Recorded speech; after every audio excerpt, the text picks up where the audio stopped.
Boa noite, pessoas. Estão conseguindo me ouvir bem? Mais uma vez, agradecer aqui a presença de vocês.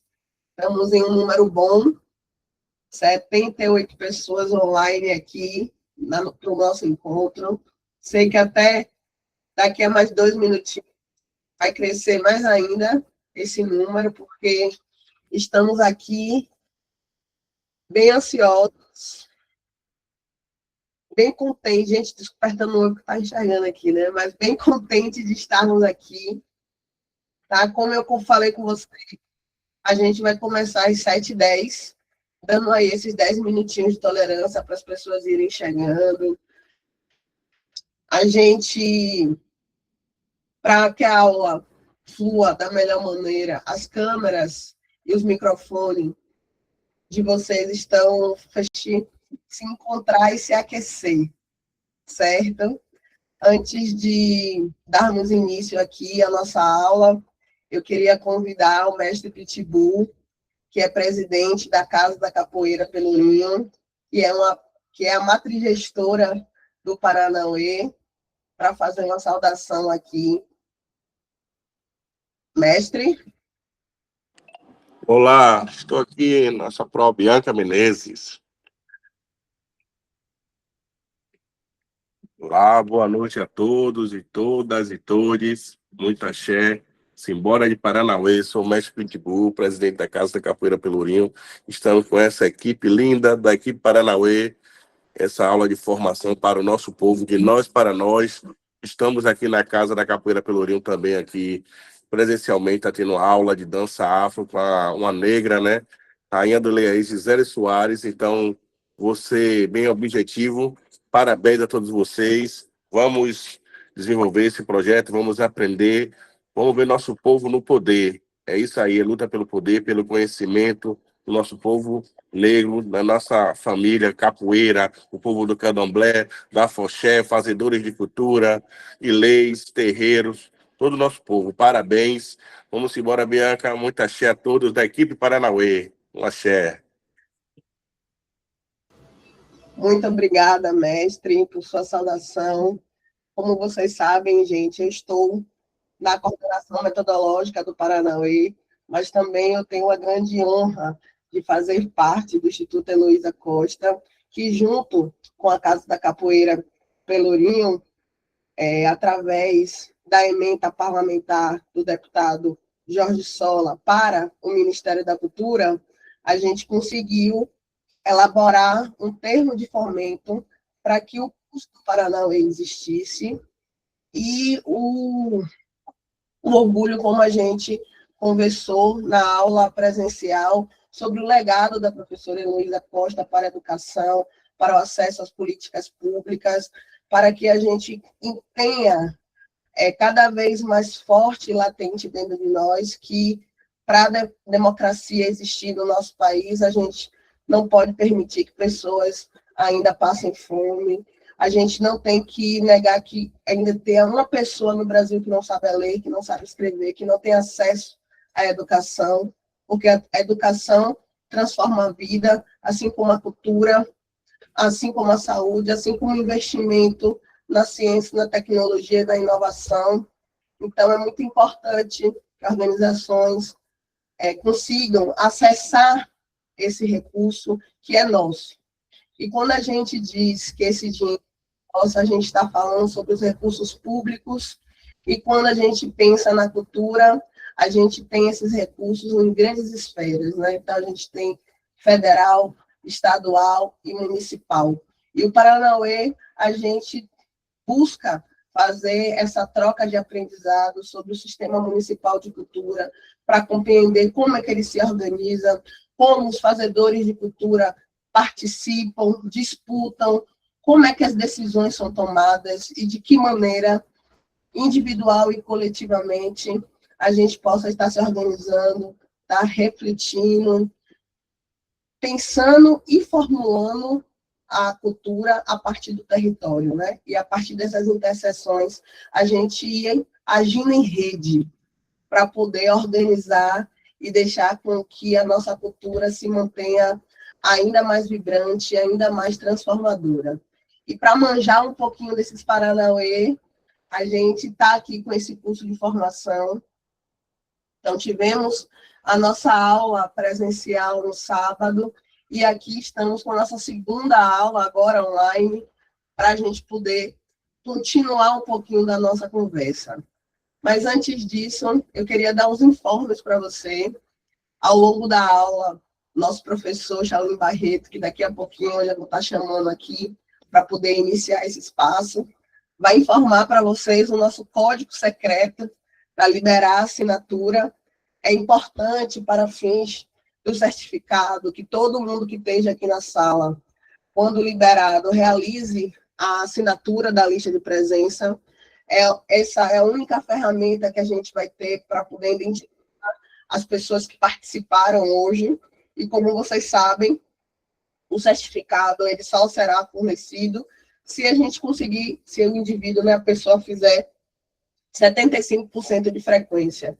Então, a cada módulo tem que assistir obrigatoriamente as aulas para que o certificado seja possível por módulo. Agora, entendendo que talvez isso prejudique no final do certificado geral como agente de cultura, porque também precisa de 75%. Então, o quantitativo de presença é diferente para o certificado do módulo, que é esse primeiro módulo, que é Cultura, Democracia, Poder, módulo 1, e o certificado. Exatamente, Paulo. Vai ter lista de presença, e essa lista de presença vai ser divulgada um código ao longo da aula, para que fique liberada para vocês assistirem. Só uma correção aqui, gente. Os certificados são por aula, não por módulo, tá? Então, tem um certificado temático referente à aula presencial e vai ter também referente a essa aula online, e assim vai ser na terceira aula, tá bom? Só para corrigir a informação que eu tinha dito aqui, que era por módulo. Deixa eu ver se tem mais algum. Conseguiram entender? Alguma dúvida?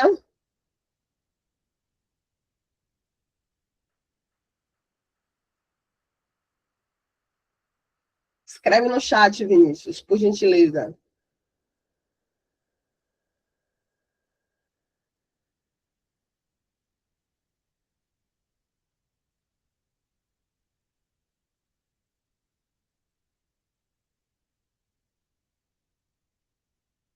Consegue colocar sua dúvida no chat, Vinícius?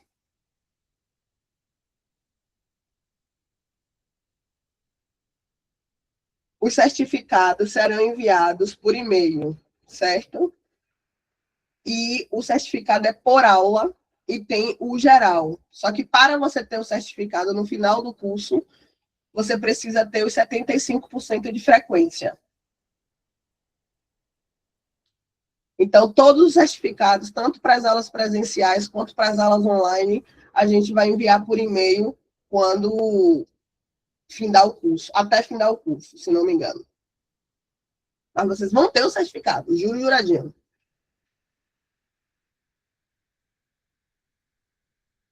Tá bom? Tudo entendido? Então, sem mais delongas, eu gostaria de chamar Shaolin Barreto. Ele é músico, assessor em políticas públicas de cultura. Ele é secretário estadual de cultura do Partido dos Trabalhadores da Bahia. Possui uma experiência em atuação de participação da sociedade civil, tendo atuado como conselheiro em esfera municipal, estadual e nacional. Ele foi membro da coordenação executiva da 4ª Conferência Nacional de Cultura, do Plano Nacional de Cultura e da Participação Social na PENAB. Então, Shaolin, por gentileza, chegue mais, a aula é sua, o espaço é seu, para que a gente possa seguir aqui, construindo esses Paranauê. Boa noite, meu amigo. Boa, massa, obrigado aí, tá, pela apresentação. Bia, vá cuidar do seu aniversário, mulher. Todo mundo aí, gente, manda um negocinho de aniversário aqui, daqueles que explode assim, ó. Ó, parabéns, felicidades, tá? Todo mundo aqui tá desejando o melhor para você, tá bom? Gratidão, meu povo. Gente, como Bia me apresentou, eu sou Shaolin Barreto, tá bom? Eu sou um homem de pele parda, uma barba bem ralinha, cabelo também ralo, tá? Estou aqui dentro da minha casa, que tem instrumentos na parede, quadros, né? Mas está desfocado, o fundo está desfocado, tá um foco em primeiro plano na minha pessoa, utilizando uma camiseta marrom, né? Com a logo do nosso projeto Paranauê, ok? E uso óculos, desculpa, uso óculos também, ok? Agradeço a presença de todos, agradeço aqui também a nossa a abertura no início aqui de Bia, né? No decorrer aqui das atividades a gente vai poder falar um pouco mais, conversar, né? Trazer qualquer dúvida aí que tiver para a gente poder estar ajudando, né? A solucionar isso. E sem demorar muito, só queria, né, registrar esse agradecimento aqui à Casa da Capoeira, né, que é a entidade que realiza esse projeto, né, ao deputado Jorge Sola, através dessa emenda que possibilitou, né, a realização de atividades como essa, e eu gosto sempre de quando a gente trabalha em algo que tem uma relação, assim, de emenda, tal, eu gosto de frisar, porque a gente, às vezes, a gente vê cada uso, né, de emenda parlamentar que a gente fica assim, nossa. Então, quando a gente vê um bom uso de uma emenda que devolve ali, né, ao povo formação, vira qualificação, eu acho que é importante a gente sim frisar, né, a toda a equipe do Paranauê, né, que também está acompanhando aqui, né, o mestre Pitbull aí, agradecer a Casa Capoeira, então aqui o mestre Pitbull, e vamos lá, beleza? Bia já me apresentou, né, enquanto agente cultural, então não vou repetir essa apresentação.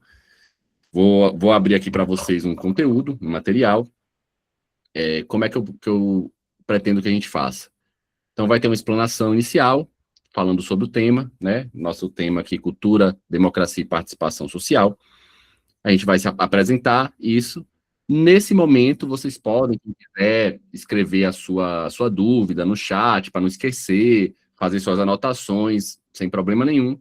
Mas, nesse momento, a gente vai com a aula de corrido, tá? Então, a gente vai explicar todo o conteúdo. Depois que a gente explicar todo o conteúdo, aí, com certeza, a gente vai ter um tempinho, tá? A gente para, aí, então, para fazer aí as considerações, as dúvidas, né? E aí, por ordem de inscrição, a gente vai liberando ali. Como a Bia falou, nesse momento aqui, tudo vai estar fechado, tá? Microfone, câmera e tal, mas depois a gente vai, sim, podendo e permitindo, né, de acordo, e liberando de acordo com as inscrições.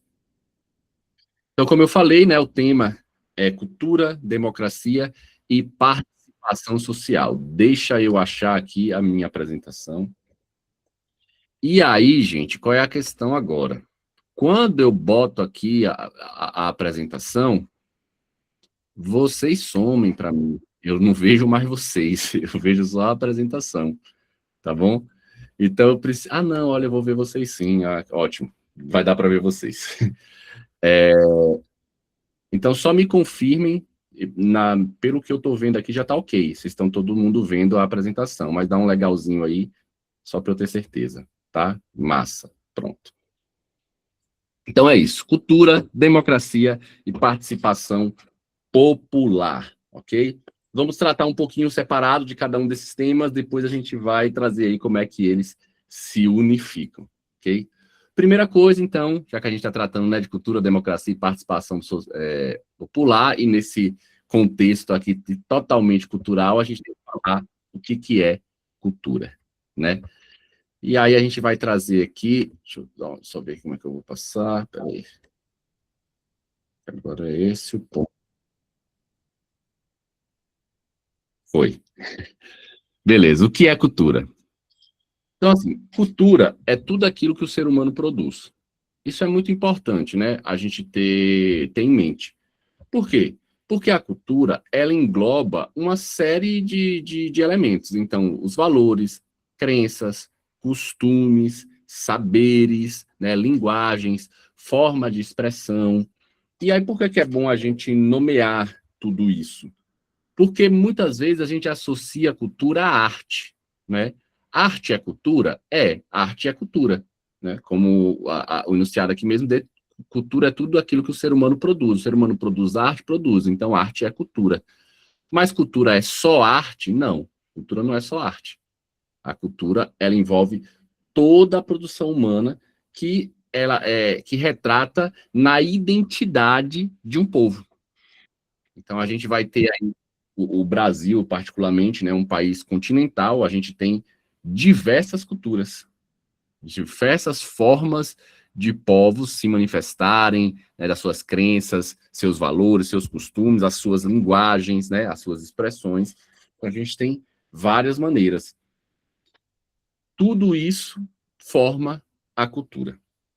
E aí a cultura, ela se manifesta, né, vamos botar assim, basicamente, em 3 tipos. Quais são esses tipos que a cultura vai se manifestar? A gente vai ter a cultura popular, a gente vai ter a cultura erudita e a gente vai ter a cultura de massa, ok?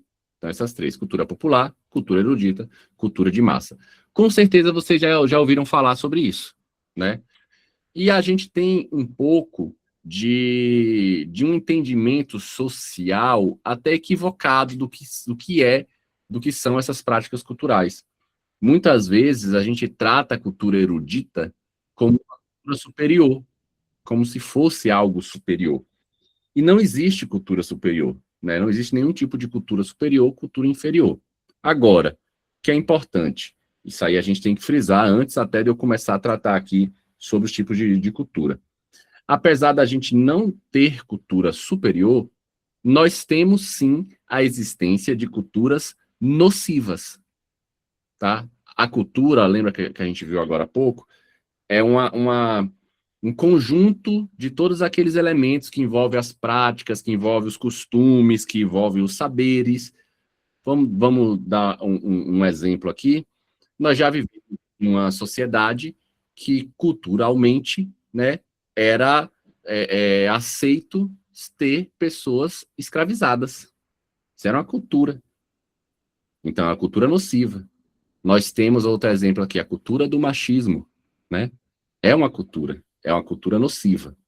Então, é importante que a gente tenha esse entendimento, né? Apesar da gente não considerar nas culturas do tipo popular, erudita, de massa, nenhuma superior à outra, nós temos, sim, culturas nocivas à nossa sociedade. É importante que a gente identifique essas culturas nocivas e que a gente possa combatê-las. E aí já eu vou falar um pouco mais como sobre isso.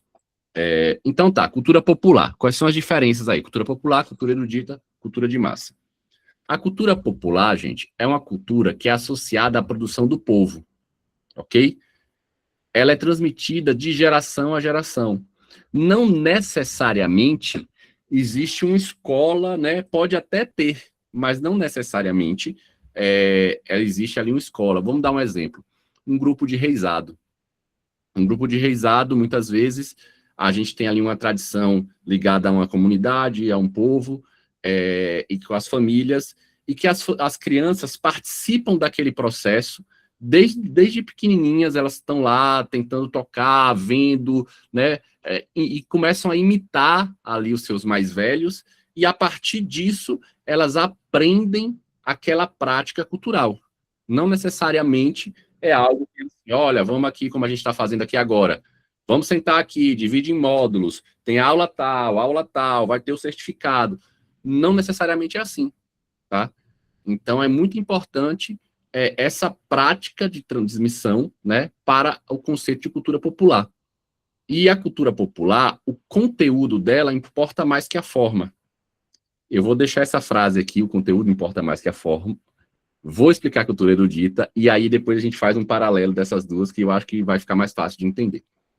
Cultura erudita já é uma cultura que é associada ao conhecimento formal, um conhecimento sistemático. Vamos dar um exemplo aqui também. Vamos botar uma orquestra, tá? A orquestra, a pessoa vai aprender a prática orquestral ali, né? A divisão das claves, dos instrumentos, né? Das afinações, a partitura, enfim, ela aprende aquele processo, e aquele processo não é feito com essa transmissão que não é sistemática, é sistemático. Existe um sistema de ensino para se passar aquele conteúdo, para se passar aquele tipo de informação, tá? E a forma, ela importa tanto ou mais que o conteúdo. Então, vamos lá agora fazer o paralelo com a cultura popular e a cultura erudita. Quando a gente tem, por exemplo, deu o exemplo do reisado, vou continuar nele. Então, a gente tem o reisado ali, né? E que a pessoa, existe uma relação naquela prática cultural, uma relação com saberes, com tradições daquele povo, né? E que aquela relação é transmitida. Aquilo ali é o que importa. A transmissão dessa relação, aí nesse caso específico de fé, tal, com a prática cultural. Ela importa muito mais essa transmissão do que se de fato o contratempo lá da música, se o compasso que está exatamente, importa muito mais a transmissão, o conteúdo, o que está sendo passado para aquilo ali. Na cultura erudita, não. O formato de passar importa tanto ou mais que o conteúdo. Então, a gente não quer dizer que não tem conteúdo? Não, tem. Tem lá uma peça, né, de uma orquestra que vai apresentar ali uma ópera, enfim, que tem um conteúdo, ela tem ali algo que ela está passando, mas o formato precisa ser exatamente, olha, para passar isso, tem que ter um sistema de afinação diatônico, onde as notas têm uma relação tal e tal com elas, então, existe toda uma forma que envolve isso. Então, a gente teria aí esse paralelo de diferenças entre cultura popular e cultura erudita. Depois a gente tem a cultura de massa. O que é a cultura de massa? A cultura de massa quando a cultura, aí pega geralmente elementos da cultura popular, pode ser da erudita também, mas mais da popular, ela é transformada em um produto e é comercializada ao grande público. Geralmente essa cultura, ela não é regida especificamente do povo pelo povo. São as grandes mídias que direcionam esse consumo da cultura de massa. Então, vamos dar um exemplo aqui. A gente pega a cultura, por exemplo, popular, a cultura sertaneja, né? É uma cultura popular, a cultura sertaneja. Porém, a cultura de massa pega aquilo ali, transforma essa cultura sertaneja em um produto sertanejo e distribui isso, né, de forma massificada. Então, a gente tem aí essas diferenças de cultura popular, cultura erudita e cultura de massa, tá? Como eu falei, a gente não está aqui apontando uma cultura melhor, uma cultura pior, não é sobre isso, né? É entendendo as divisões da cultura. E aí vocês lembram que eu falei que apesar de não ter essa cultura, né, pior, melhor, tal, a gente tem sim culturas nocivas.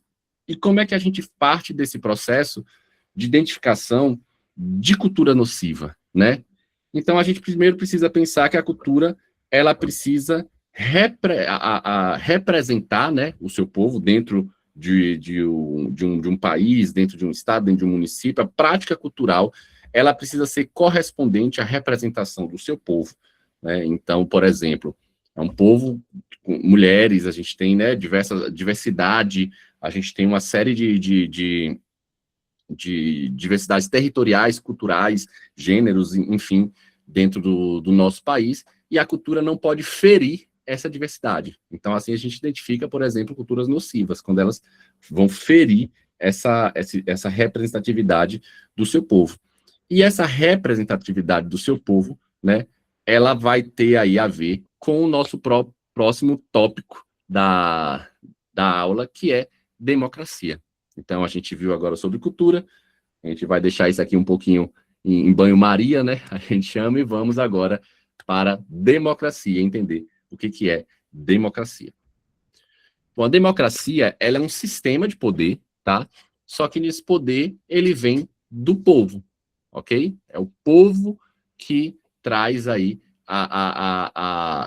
de onde emana o poder da democracia, né?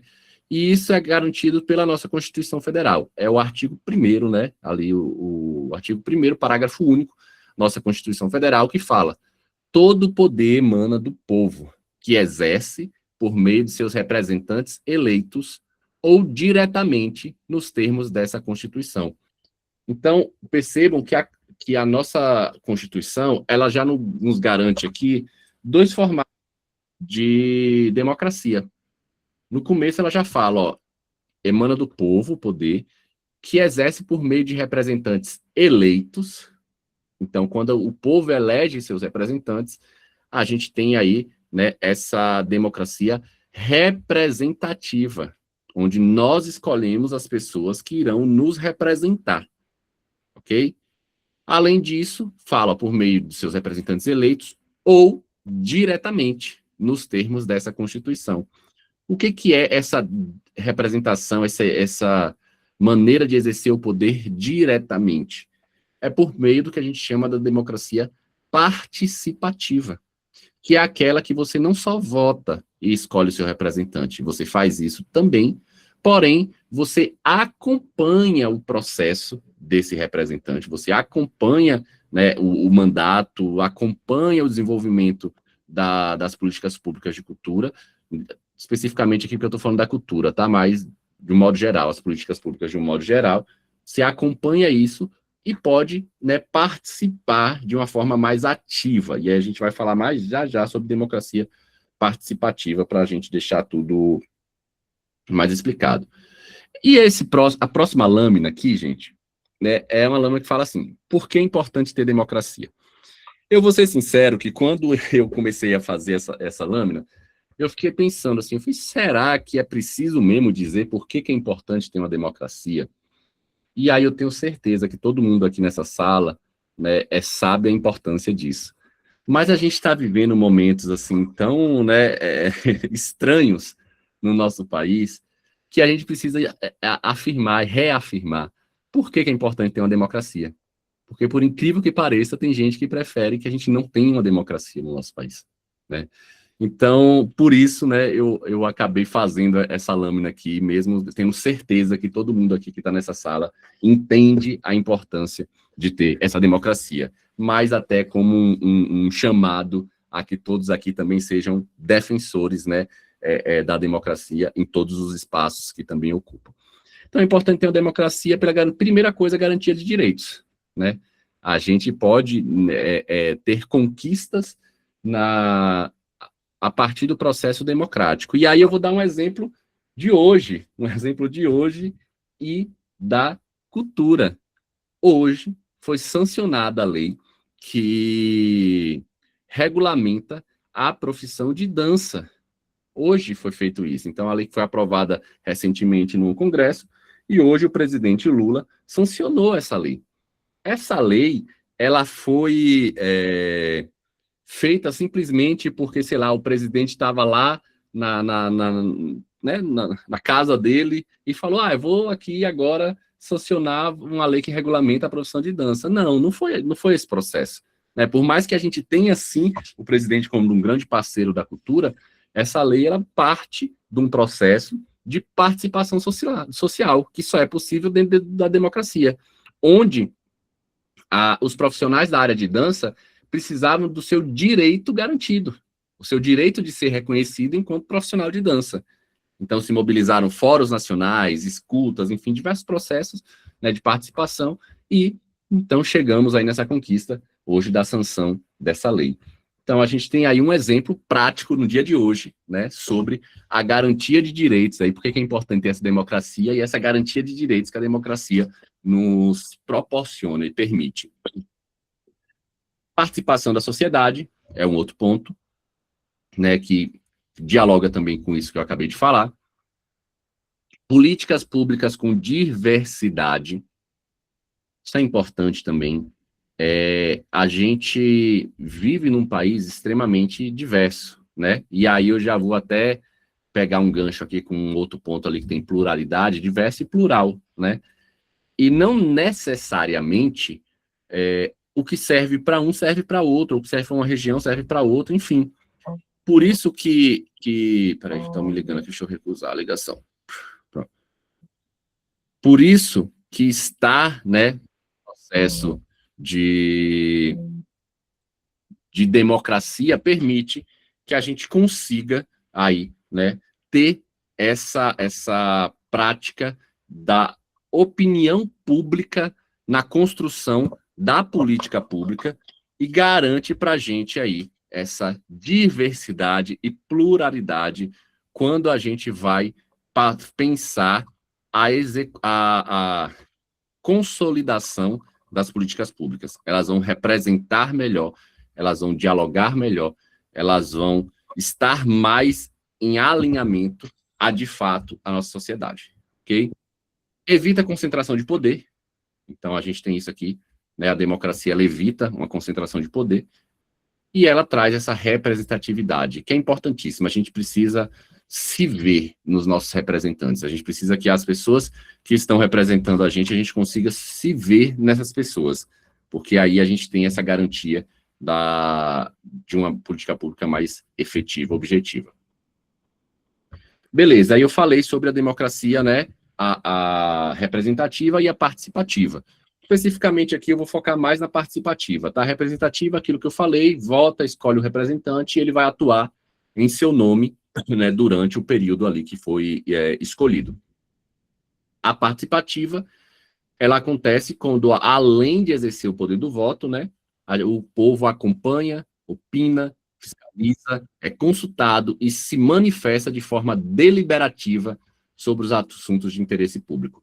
Isso é importante porque, assim, a gente só participa de verdade quando a gente se empodera. Pra gente, né, a gente precisa ter poder deliberativo, de deliberar, de trazer decisões para a execução, né, de política pública, para, de fato, ter uma democracia participativa. Porque se a gente não pode deliberar, se a gente não pode, né, dizer como algo deve acontecer, ela é participativa, entre aspas, né? Porque as pessoas, é como se o governo chegasse para você e falasse bem assim, ó, qual é a sua opinião sobre isso? Você dá a sua opinião, o governo fala, legal, escutei sua opinião, mas vou fazer outra coisa.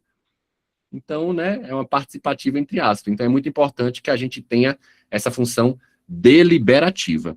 E aí, faço referência novamente aqui, isso é muito importante, é uma conquista que nós tivemos agora, né, nesse último governo Lula, que é o marco regulatório do Sistema Nacional de Cultura.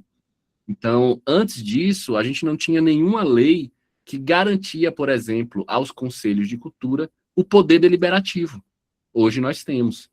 Todo conselho de cultura no nosso país hoje, ele precisa ser fiscalizador, né, consultivo e deliberativo. Então, quando a gente entrega essa palavrinha para o povo, ó, o povo delibera, o povo decide, o povo escolhe. Isso é muito importante. Lógico que a União, ela precisa respeitar qual é a palavra aqui, gente? A independência, não é bem independência, mas me fugiu a palavra, né? A independência administrativa de cada ente federativo. Então, a União, ela não pode necessariamente dizer sobre o que os conselhos vão deliberar dentro de cada município, dentro de cada estado. Isso aí é preciso ter um debate, né, a nível local, para que se chegue nesse entendimento através de lei, né? A gente depois vai ter aulas mais específicas que falam sobre conselhos e a gente vai poder aprofundar um pouco mais sobre tudo isso. Mas como é que essa democracia participativa ela acontece? Ela acontece, né, como eu estou dando um exemplo aqui, por meio dos conselhos, das conferências, das audiências públicas, de consulta popular e dos movimentos sociais. Os movimentos sociais são importantíssimos. Aquela tomada de rua, sabe?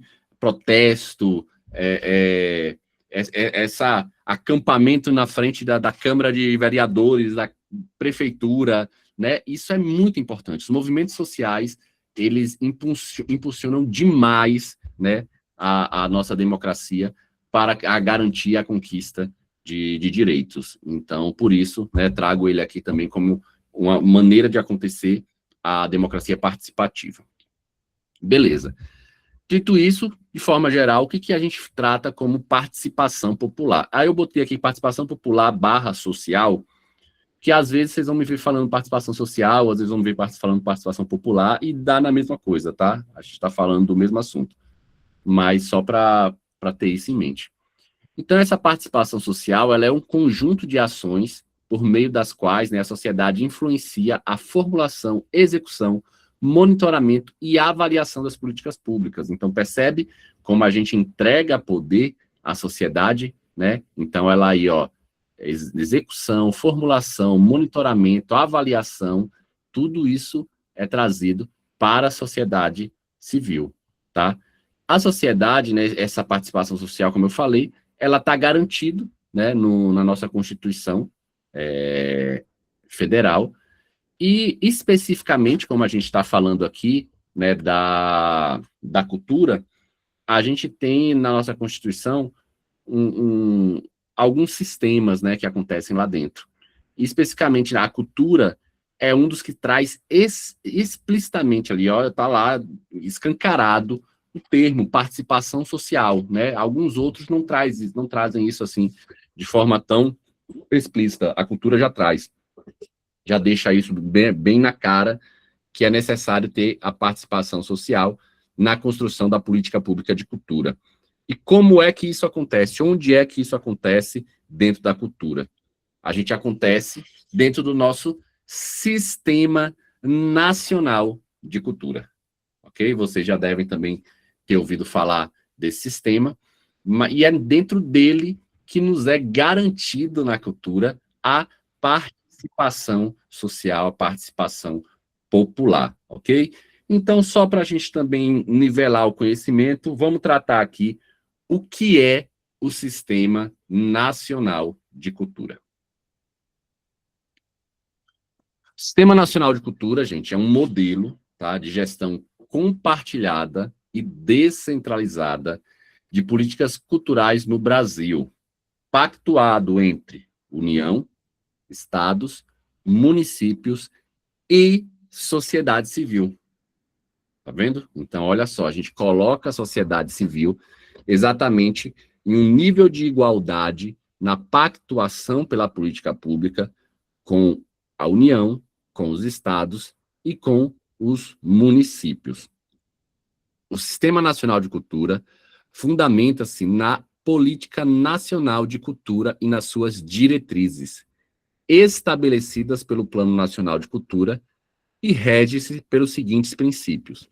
E aí vai ter lá na nossa Constituição uma série de princípios que rege o nosso Sistema Nacional de Cultura. Eu trouxe aqui o princípio lá, o 10, né? Qual é esse princípio 10? Democratização dos processos decisórios com participação e controle social. Lembra que eu falei que a cultura é um dos poucos sistemas lá que tem, assim, escrito mesmo, a participação social, ela tem que acontecer com participação social, controle social.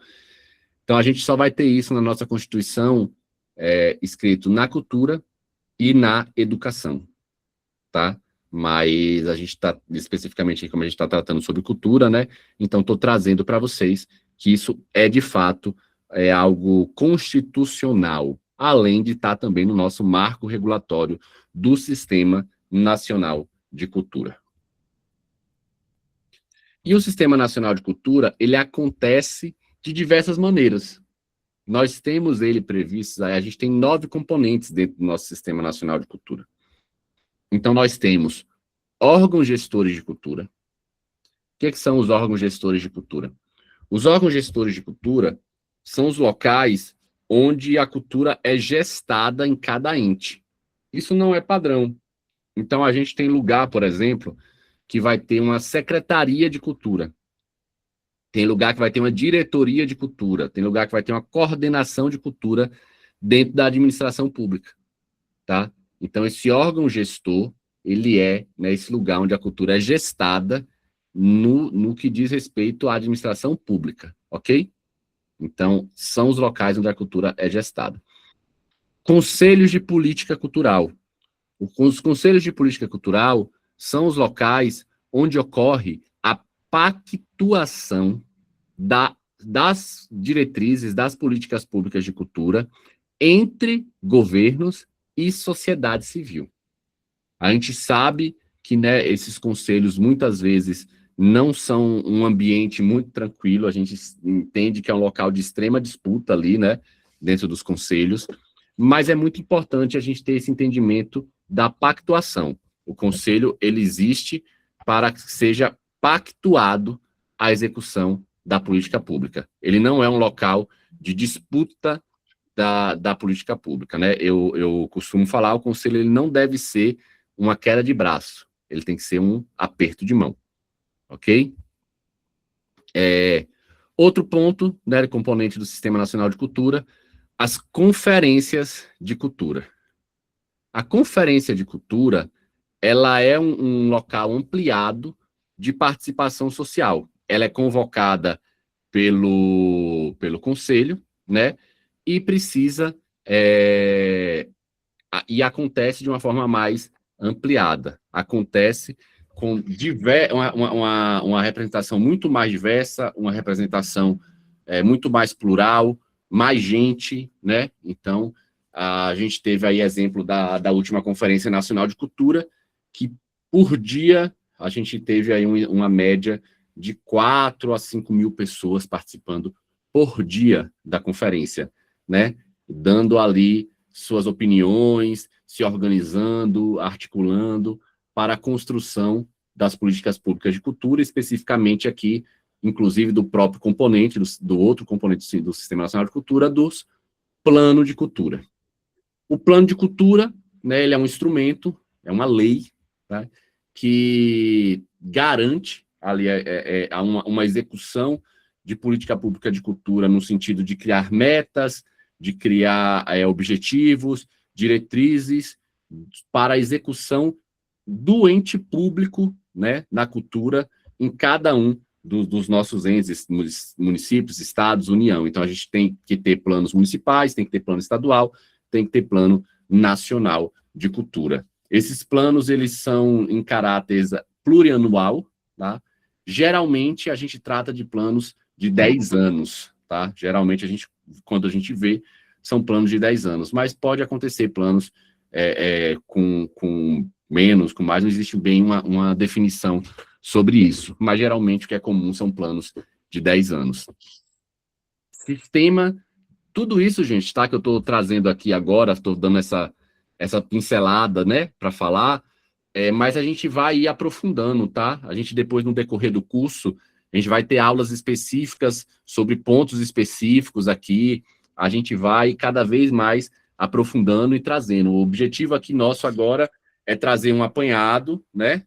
Traz ali, olha, tudo isso aqui, a gente começa a trazer esse entendimento de tudo e depois a gente vai especializando, vamos dizer assim, cada um dos pontos, beleza? Sistema de financiamento à cultura é o outro componente. Então, no sistema de financiamento à cultura, é onde a gente tem um conjunto de elementos que ajudam a destinar recurso para a cultura.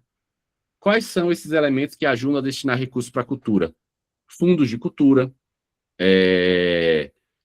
lei orçamentárias anuais, né, lei de diretrizes orçamentárias, os planos, né, plurianuais, né, de governo plurianuais, todos esses documentos são componentes de um sistema que ajuda a financiar a cultura, leis de incentivo à cultura, né, que ajudam a destinar recurso para a cultura. Sistema de informações e indicadores culturais, que é um sistema onde a gente traz os dados sobre não só a prática cultural, mas também como o indivíduo que pratica a cultura. Isso é muito importante, porque muitas vezes a gente fala da prática cultural e da preservação, inclusive, né, de todo o fazer cultural em relação a essa prática, mas esquece que isso é feito por um indivíduo. Então, garantir também direitos do indivíduo também é garantir direitos da prática cultural. Então, esse sistema de informações e indicadores culturais que traz essas demandas para a gente, tanto do fazer como do indivíduo, é muito importante para que seja ali a base, a pautar a gente sobre a execução das políticas públicas de cultura. Depois, programas de formação na área da cultura. Então, programas de formação na área da cultura, por exemplo, isso aqui que a gente está fazendo, faz parte desse componente que é o programa de formação na área da cultura. Especificamente, o Ministério da Cultura lançou um programa nacional, né, de formação na área da cultura, que pode ser feita a sua adesão via a Política Nacional Aldir Blanc, então os municípios, os estados, eles podem aderir via isso, esse programa está sendo ainda moldado, articulado direitinho, mas isso não pode nunca deixar de lado esses outros modelos de formação e que já acontece e continua acontecendo, seja com apoio direto ali, né, do ente público, seja também, que é esse caso aqui que a gente está falando de uma execução de um programa de formação com emenda parlamentar, ou não, né, também através ali da própria articulação da sociedade civil, que costuma fazer muito e muito mesmo, né, espalhadas pelos territórios. Comissões intergestoras. Então, a gente tem 2 formatos de comissões intergestoras dentro do nosso Sistema Nacional de Cultura.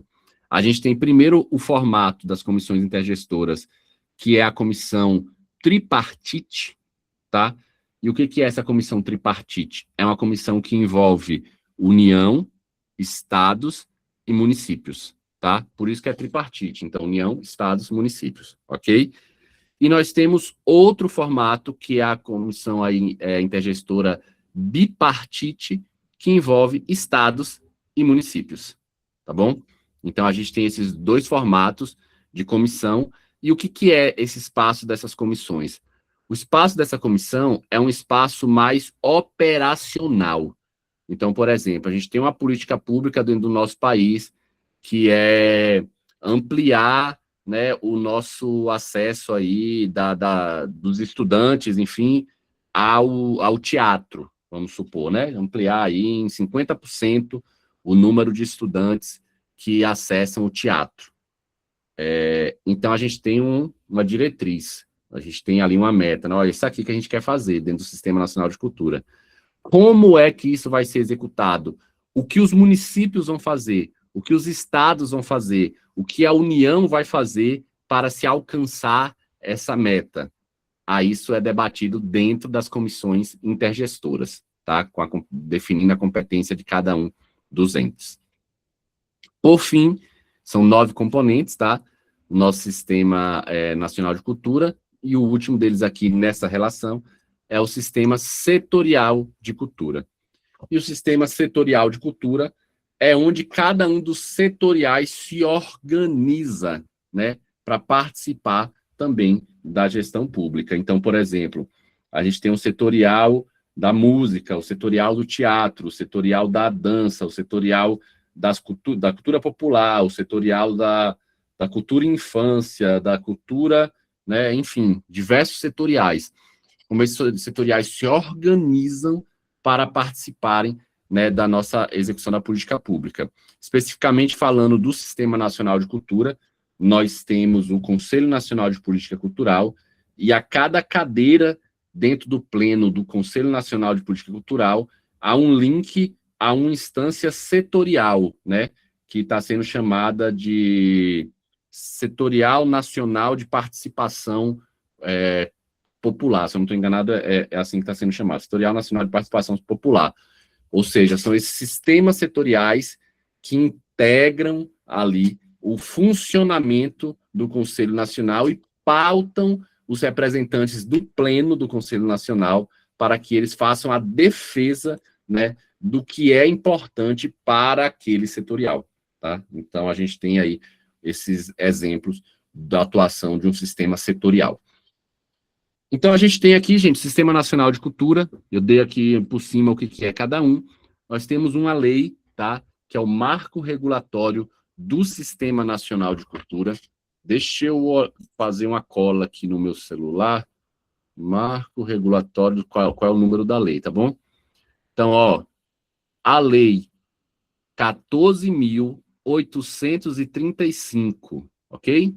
Lei 14.835, de 4 de abril de 2024. É a lei que é o marco regulatório do Sistema Nacional de Cultura.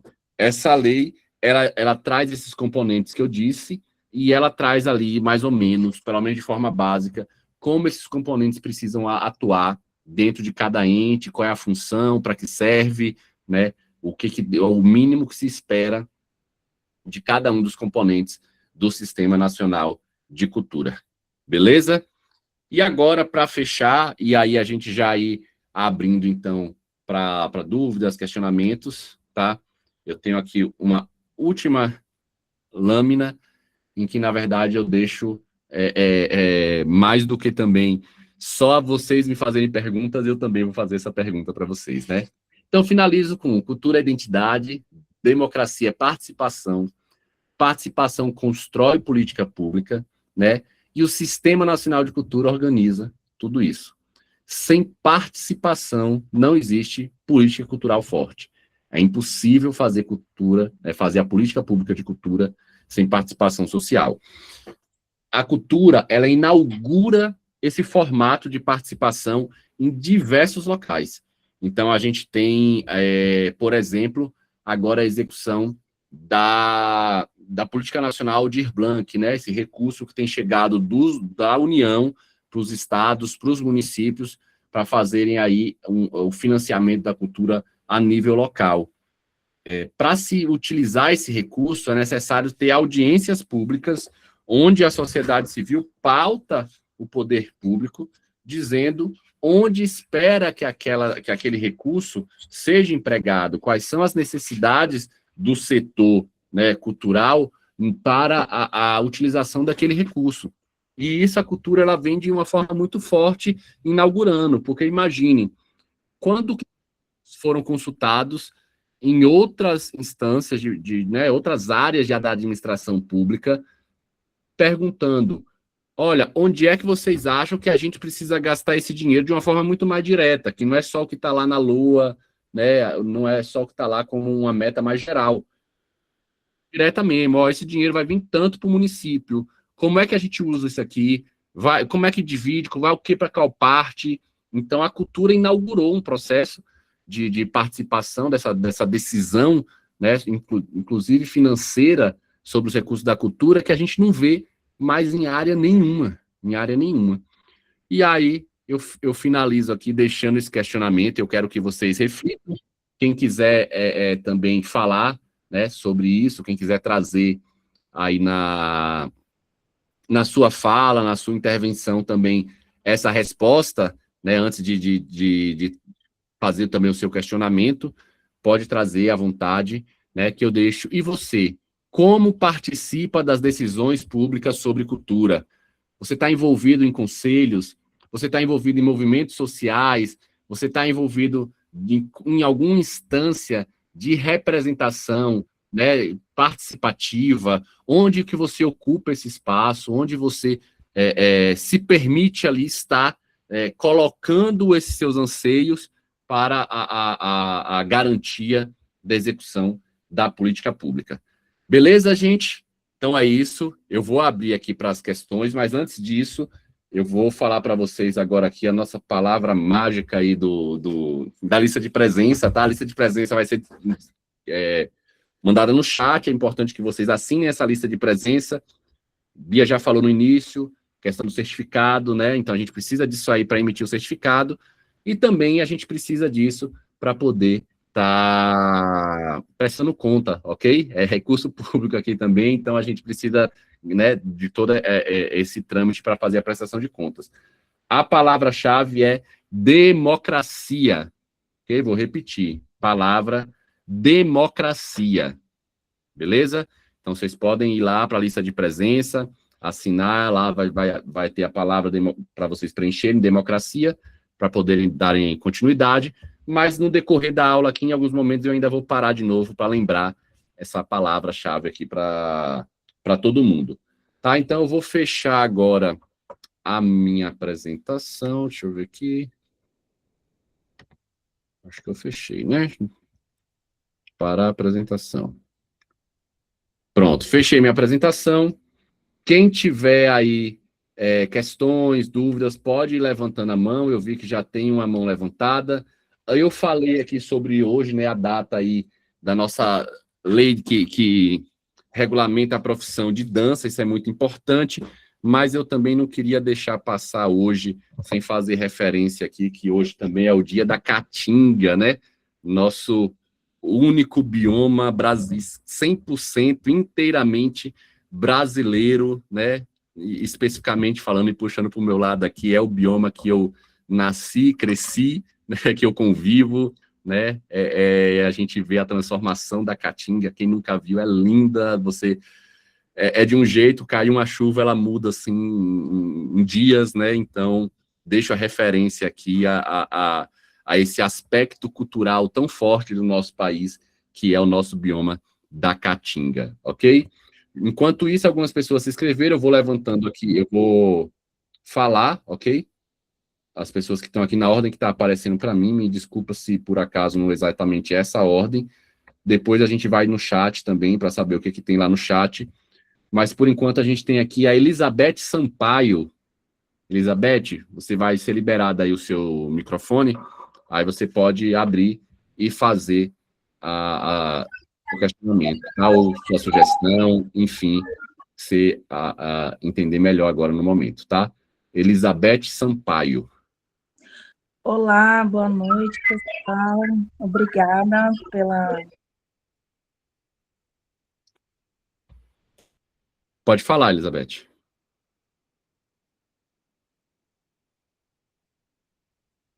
Será que deu algum probleminha, gente, na conexão dela?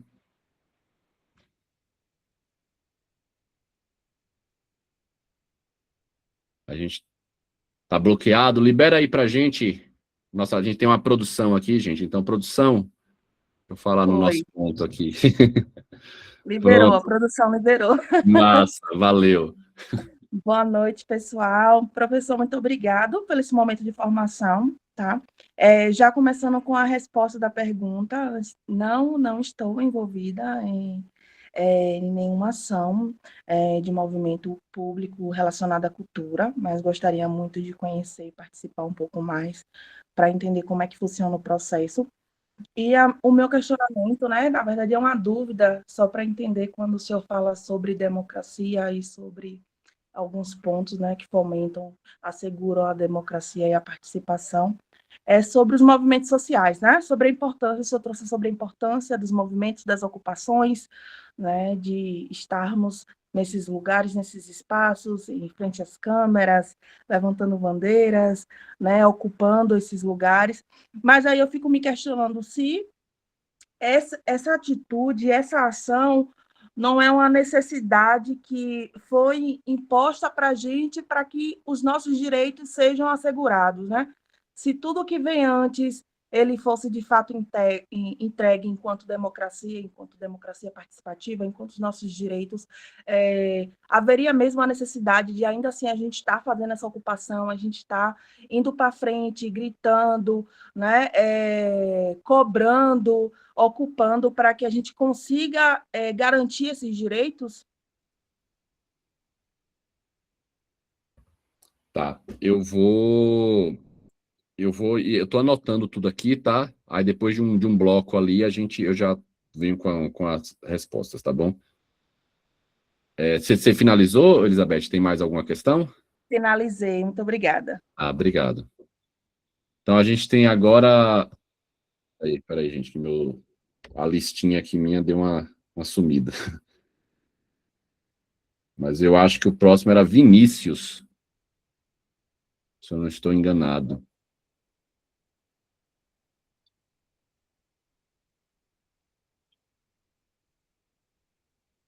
Isso. Vinícius Paranhos, é isso assim que pronuncia? Olá, boa noite a todos, a todos.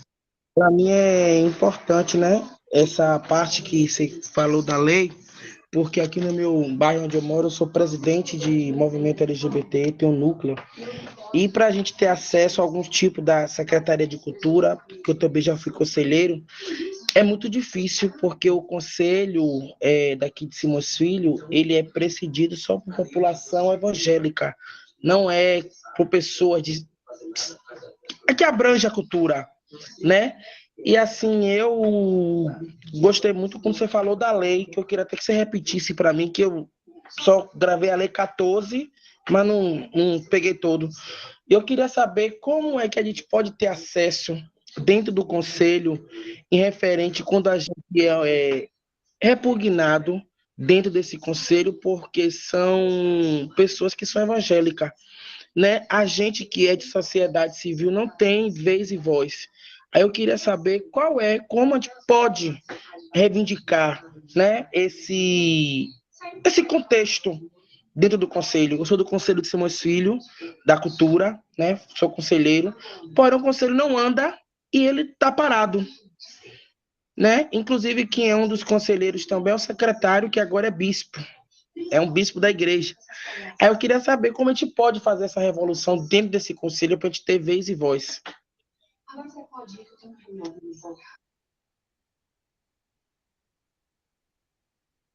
Beleza, Vinícius. Então agora a gente tem aqui cantora Virginia Lane, ou Lane, né?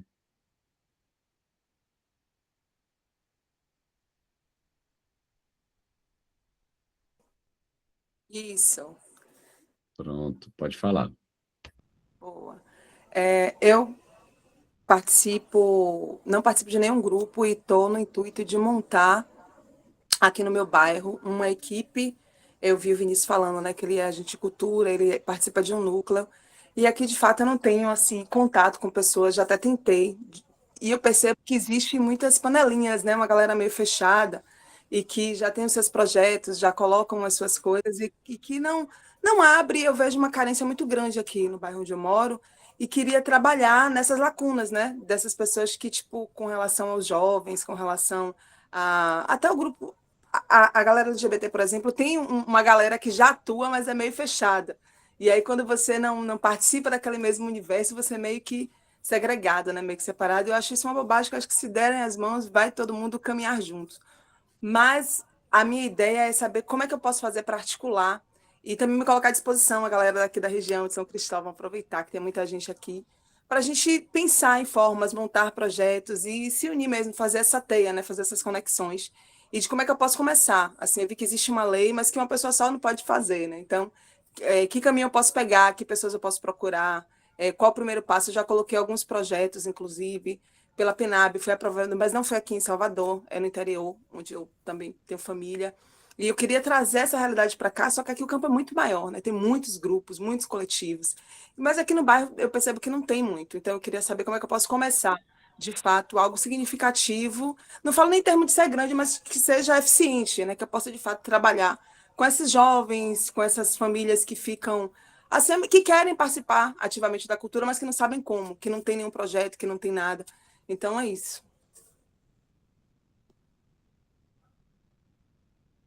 Tá, vou dar continuidade aqui, gente. Vanessa Ramos.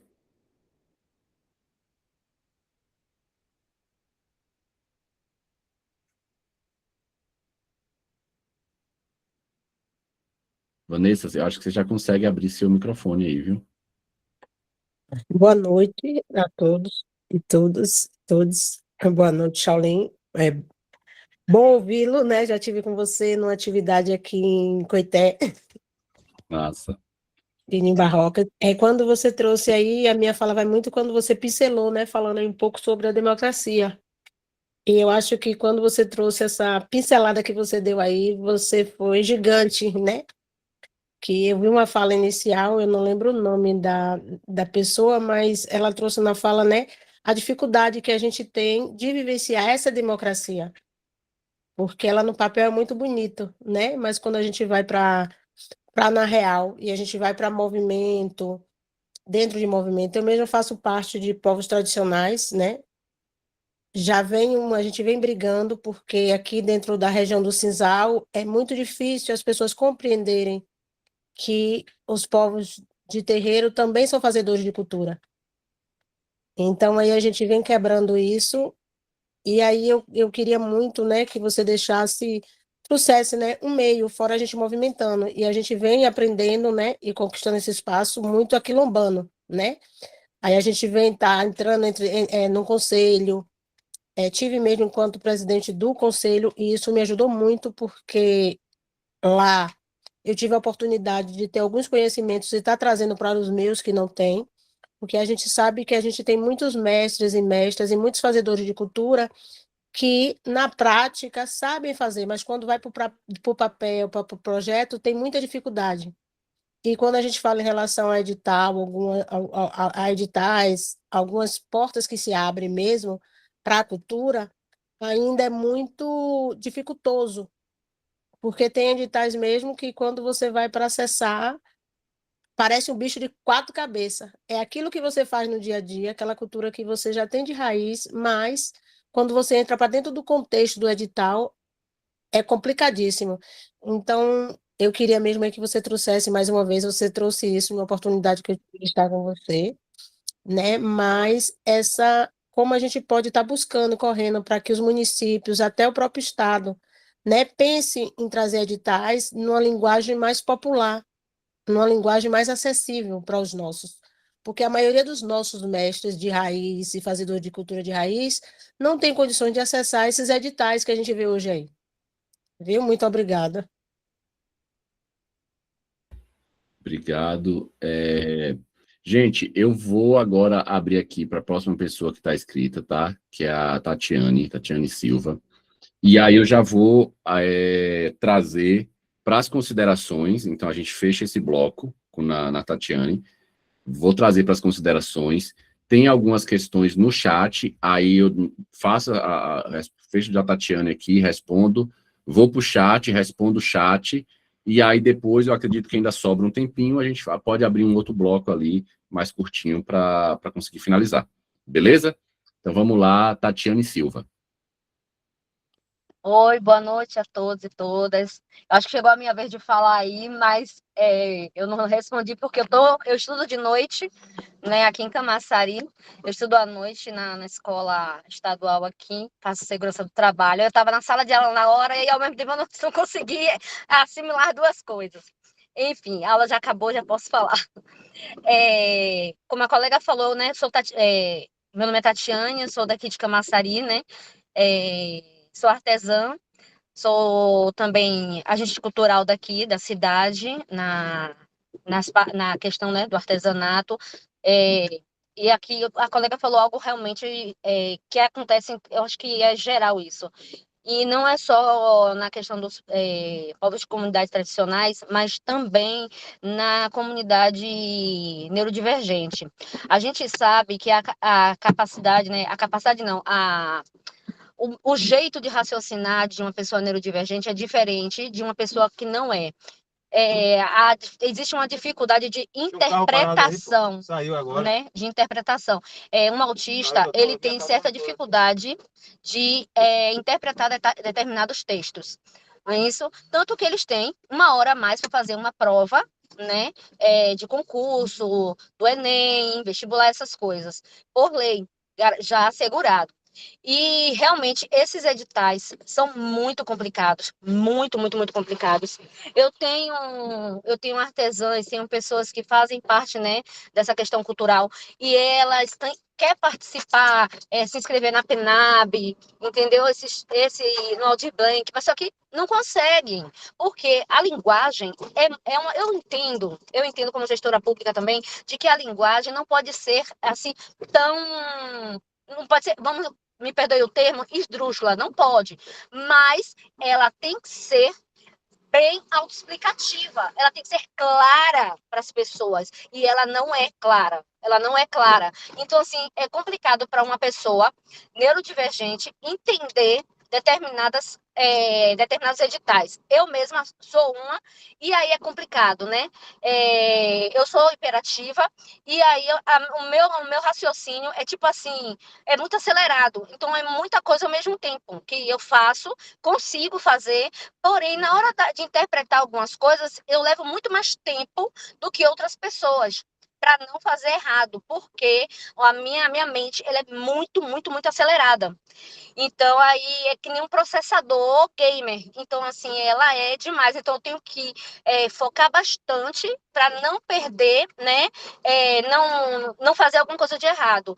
Então, acaba que os editais são tão complicados, e não existe as pessoas, não existe técnicos, os conselhos de cultura, né? Vamos dizer assim, todos os conselhos, no geral, não é só o de cultura. Mas o foco agora é o de cultura. O Conselho de Cultura, ele não tem, existe por existir. Existe por existir. É como se fosse algo fictício, ou somente ali para tirar foto, e postar em rede social, porque funciona, mas não funciona. Eles não têm um técnico para dar esse tipo de assessoria. Aqui em Camaçari mesmo, eu não tenho nenhum tipo de técnico aqui para dar assessoria. Eu participo sempre dos cursos que tem da Escute, né? Os cursos que vão aparecendo, e aí eu vou fazendo as minhas próprias formações, estudando por si só, porque aqui no município o conselho não busca, que eu acho que também é função do conselho, né? Buscar formação técnica para as pessoas, para os fazedores de cultura, e não existe isso, não é só aqui, eu acho que isso é geral. Não existe um órgão fiscalizador para o conselho, porque, tipo assim, o conselho fiscaliza a secretaria, que é responsável pela pasta, mas e aí, quem fiscaliza o conselho? Porque o povo não tem voz. Ah, mas o povo tem voz. Não tem. Porque quando a gente vai, eu vou para muitas conferências, e quando a gente vai para as conferências, a gente, tipo assim, fala lá e quando volta para o nosso município, ficou por isso mesmo. Acabou ali, entendeu? Então, tipo, aqui em Camaçari, a pasta do artesanato está com a Secretaria de Cultura, que não faz nada em cima do artesanato, e está com a SEDEC, que é a Secretaria de Desenvolvimento Econômico da cidade. Ela, em certa parte, o artesanato ele também traz economia para a cidade, né? Mas está com a Secretaria de Turismo, que nada faz. Nada faz. Aí, tipo assim, eu como fazedora de cultura na área do artesanato, e agora estou procurando buscar, me capacitar, né, me formar em outras questões, em outras áreas da cultura, né, que foi a primeira slide que você mostrou, né, da questão da parte setorial, né, questão de arte visual, dança, teatro. Então, assim, eu estou buscando mais trazer para dentro da nossa sede, que aqui é dividido em zonas, 4 zonas, que é sede, que é a parte onde fica todo o centro da cidade, orla, zona rural e a zona industrial. Aí eu estou pegando toda essa parte cultural da gente, artesanato, arte quilombola, que a gente trabalha com o pessoal aqui do Quilombo, de Cordoaria, daqui de Camaçari, o pessoal das comunidades de povos tradicionais. Então, assim, eu procuro trazer tudo isso e trazer para dentro das sedes, né, para eles trazerem a cultura deles para dentro da sede e mostrar para a população. Levo também para dentro das fábricas, como agora no dia 6, vou estar mandando agricultura familiar, o pessoal do Quilombo lá para Braskem, né, para a fábrica Braskem. Então, assim, a gente está levando a cultura também, eu faço o máximo para levar a cultura também para dentro de lugares aonde a gente nunca imaginou, né, que é dentro do polo industrial. Então, há 6 anos eu já faço muita cultura dentro da indústria e em outros lugares. Mas a minha pergunta, depois de toda essa revolta, gente, aí vai a pergunta. Eu queria saber a respeito dos conselhos. Existe a formação de conselho, para formar o conselho existe eleição, né? Porque eu faço parte do Conselho da Agricultura daqui e faço parte do Conselho da Mulher. E aí, no Conselho da Mulher, eu sugeri que fosse representativo, entendeu? Cada mulher viesse representando a sua comunidade. Eu represento a mulher atípica, né, a mãe atípica, e represento o artesanato. E aí eu trouxe também, para ajudar a presidente, eu levei quilombo, a mulher quilombola, levei a mulher indígena, que ela faz parte do instituto também, levei a mulher indígena, levei a mulher trans, né?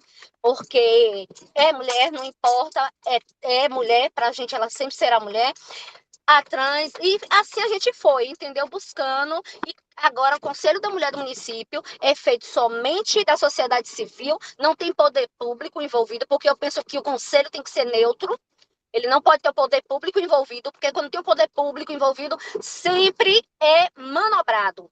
E aí o Conselho da Mulher é só sociedade civil com representatividade. Entendeu? E aí o Conselho de Cultura praticamente é formado de poder público. Quando eu questionei, aí acharam ruim. Aí eu fiz assim, aí tipo assim, como é que faz para eu, sociedade civil, abrir um protesto, ou sei lá o quê, bater um panelaço, mas eu quero saber onde é que eu reclamo para poder solicitar que a sociedade civil faça parte também do conselho, sem que a gente fique esperando ainda esse povo entregar o cargo, entendeu? Quer saber onde é que eu faço isso e como é que a gente decide a respeito da pasta, quem é que fica com a pasta do artesanato? Desculpa, gente, é porque é muita revolta. Me desculpa aí. Como eu falei, eu tenho uma mente acelerada, então a mente acelerada do TDAH também com... Eu tenho, assim, coisa na forma de falar, entendeu? Aí só pensa que tá brigando, mas não é não. No meu dia a dia eu fico assim. Desculpa. Mas se puder tirar Tranquilo. essa dúvida, eu agradeço muito, viu? Tá, bora lá, gente, então. Primeira questão a de Elizabeth, né? Que ela trouxe para a gente ali que os movimentos sociais eles são um reflexo da gente não ter garantias de direitos, né? Se tivesse a garantia de direitos, não se necessitaria dos movimentos sociais. E sabe, eu não tenho nem muito como argumentar, assim, com isso, não. De fato, o movimento, ele está ali para garantir um direito, e esse direito, ele precisa ser garantido porque está sendo negado, né? É lógico. Então, o movimento social, ele, de fato, é para isso. Agora, vamos dizer que todos os direitos fossem garantidos hoje, tal, a gente não precisaria mais dos movimentos sociais? Não necessariamente, porque, assim, assim como a cultura, né, a nossa sociedade, enfim, é mutável, né? Então, as coisas não são estacionadas, assim. Então, não dá para a gente falar, ó, hoje a gente fez isso, tá tudo certo. Mas as coisas vão mudando, a sociedade muda, a maneira da gente se relacionar muda. Então, por exemplo, há alguns anos atrás, como é que a gente ia discutir regulamentação de rede social? Nem tinha rede social, nem existia isso. Né? As coisas vão surgindo, coisas vão mudando. Então, mesmo que a gente hoje falasse assim, gente, vamos criar uma sociedade, né, perfeita, que, entre aspas, essas garantias dos direitos, tal, acaba os movimentos sociais? Não acaba, porque a gente continua mudando, a gente continua, inclusive, essa organização, né, interagindo, tal. Então, ele vai continuar existindo de qualquer maneira. Uma coisa que eu falei no lançamento do curso, eu sempre falo isso também, que é importante a gente ter em mente que governo é igual feijão, né? Seja de oposição, seja de situação, não importa. Então, o governo ele é igual feijão, e para ficar bom tem que ter pressão. Então, a gente tem, e essa pressão vem a partir desse momento mesmo, da base, né? Da nossa sociedade, desses movimentos. Vinícius, aí o pessoal mandou no chat aí, mas eu vou mandar aqui falar de novo, é a Lei 14.835, tá? Vou até escrever aqui no chat para você. Lei 14.835, tá? Que é o marco regulatório do Sistema Nacional de Cultura. Esse marco, ele estabelece várias coisas, inclusive como os conselhos precisam funcionar de forma mínima, né? Cada ente tem ali sua autonomia, mas de forma mínima. E esse marco, ele vai trazer que os conselhos precisam garantir a diversidade cultural e a diversidade territorial. Então, se por acaso o seu conselho ele está infringindo, ele não garante essa diversidade, é importante aí que se leve essa legislação para o seu município, mostre, olha, aqui não está de acordo com a legislação, até porque os entes têm até 2027 para se adequar ao marco regulatório do Sistema Nacional de Cultura. Os entes que não estiverem adequados, eles não vão estar dentro do Sistema Nacional de Cultura. Não estando dentro do Sistema Nacional de Cultura, ele começa, inclusive, a ter um comprometimento aí do recebimento de recurso, tá? Então, a Lei 14.835, acho que pode te ajudar aí a ter um conselho mais plural, mais diverso, porque ela garante que isso precisa estar dentro dos conselhos. A Virgínia, né, a cantora Virgínia, muita gente, na verdade, fez essa pergunta, né, nesse sentido, assim, como é que eu articulo, como é que eu começo, como que eu faço, tal. Então, eu acho que, assim, aqui no grupo, aqui nesse grupo, né, nessa sala, eu vi que quando você falou, algumas pessoas já estavam mandando chat, de onde você qual é o seu bairro, não sei o quê. Então, é assim que a gente começa, sabe? Primeira coisa, a gente tem que tentar fazer um mapeamento do que está rolando. Ah, aqui tem um conselho, não tem conselho. Ah, mas tem uma pessoa ali também que é inquieta, que ela, né, enfim, mapeando o que está rolando, por exemplo, esse curso, matriculando nesse curso, você já começa a se conectar com várias pessoas, tem um monte de gente aqui. Então você já pega ali, ó, tem uma pessoa, já pega, sei lá, o Instagram, já vê o nome, ó, a pessoa aqui, ela é do meu município, do meu bairro, tá querendo fazer também transformação, então deixa eu adicionar ela aqui, Instagram, vamos conversando, e aí você vai fazendo, é isso, não tem jeito. Quando a gente começa nesses pequenos passos mesmo, para ir aí trazendo essa revolução, né? Depois a gente teve também a Vanessa, né? Que falou sobre os editais, aí como é que a gente pode buscar edital mais popular. Bom, eu acho que é muito importante, a primeira coisa, gente, é a gente trabalhar muito a capacitação. Eu acho que esse é um ponto importante. Isso aqui que a gente está falando, por exemplo, esse curso, manda para todo mundo que você puder mandar esse curso, sabe? Manda para todo mundo, vai ter curso, a gente vai ter um módulo só de elaboração de projeto. Né? A gente tem que lembrar aquela frase batida, mas é isso mesmo. Conhecimento é a única coisa que quanto mais a gente divide, mais ele aumenta, né? Então a gente precisa compartilhar esse conhecimento. Tem aqui esse curso e todo mundo tem que fazer, todo mundo tem que saber essas coisas que a gente está debatendo aqui. Todo mundo tem que saber o projeto e vai ter, como eu falei, vai ter um módulo só de projeto. Então isso é muito importante, tá? É um ponto. Outro ponto. E aí, é por isso que é importante esse processo democrático de participação, tá? E aí eu vou dar uma opinião pessoal minha aqui. Edital é ótimo, gente. A gente não pode negar que edital avançou. A gente sabe, onde é que a gente tinha? O que é que a gente tinha de política pública? A gente tinha a política pública do balcão. Chegava alguém ali no balcão do chefe do chefe ou da chefa do poder público, falava, olha, você é meu amigo, é minha amiga, eu votei em você, eu preciso de apoio para o meu projeto. Quem não estava dentro desse círculozinho de amizade não acessava recurso público. Não existia isso.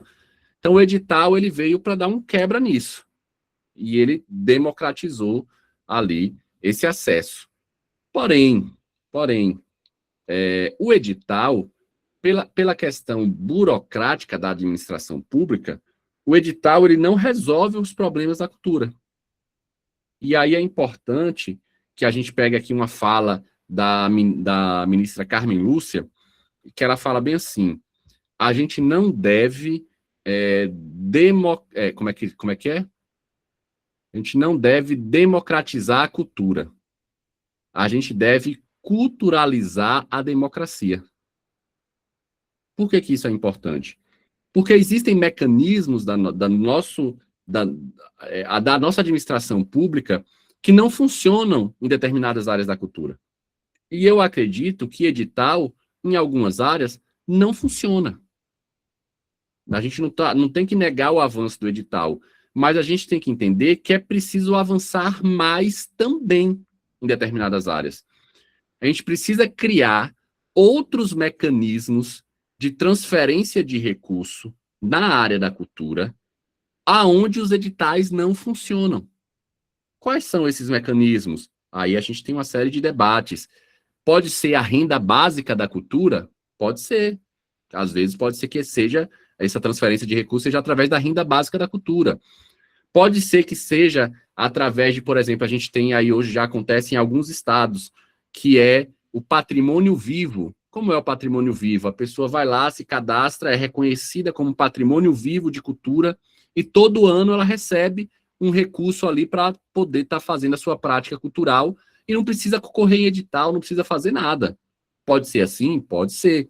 Então, a gente precisa ter mais esse discurso de que o edital é legal, mas a gente, em alguns campos, a gente precisa avançar mais e não ficar preso só no edital.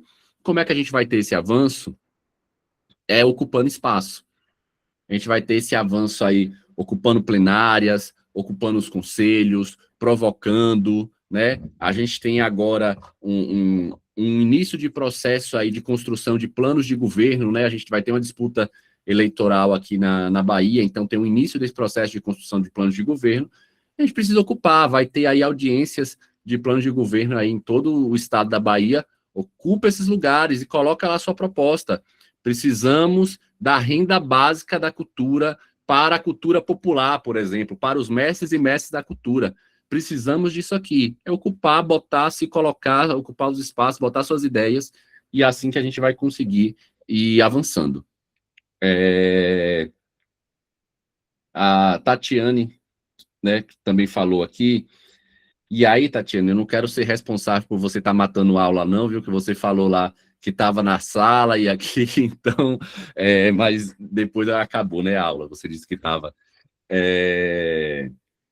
Então, você trouxe um pouco ali sobre a questão dos editais, né, de pessoas neurodivergentes e tal, inclusive fazendo esse relato também pessoal, né, e aí, aqui eu até vou me explicar, eu vi que algumas pessoas também falaram no chat, a Tatiane falou um pouco mais, gente, assim, que todo mundo, a gente não delimitou tempo, e eu especificamente não entrei, não cortei, porque ela também deu e falou, gente, eu sou uma pessoa neurodivergente, o meu raciocínio funciona, que para eu organizar eu preciso de mais tempo, então eu não achei válido a gente podar ali, não, eu achei que a gente deveria deixar seguir mesmo, tá? Então, assim, o que acontece? Hoje, a gente tem uma garantia dentro dos editais, especificamente falando da Política Nacional de Blanc, que são as cotas, né? A gente tem cotas aí destinadas a pessoas indígenas, as pessoas negras, a PCDs, enfim. A gente tem, hoje, as cotas dentro dos editais como um direito, né? Isso ainda pode ser dobrado mais ainda a nível local, a pessoa, né, dependendo da realidade de cada local, cota ampliada, enfim, ainda pode ser feito. Então, eu acho que é muito importante a gente se apropriar, né, dessa legislação para a gente conseguir cobrar, né, esses locais, assim, de cotas e de representação que a gente tem. Quem fiscaliza o conselho, né? Você trouxe também esse questionamento.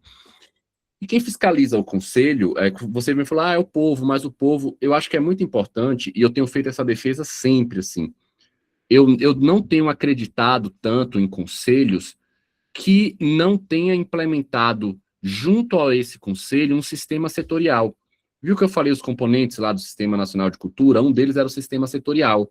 Aí eu trouxe o exemplo do Conselho Nacional de Política Cultural. O Conselho Nacional de Política Cultural, ele foi enfraquecido no último governo, né? A gente teve agora, com o governo Lula, o retorno do fortalecimento do Conselho Nacional de Política Cultural. E aí eu vou dar um exemplo para vocês. Hoje, o Conselho, ele é regido através de um processo, né, de um decreto do ex-presidente que destruiu com a cultura, que o Conselho hoje, ele tem 36 pessoas que fazem toda a representação nacional, 36 pessoas.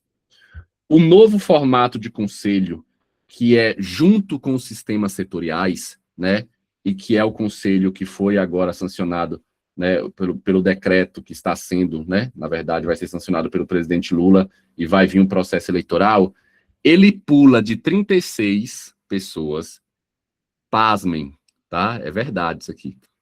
Pula de 36 pessoas para 580 pessoas.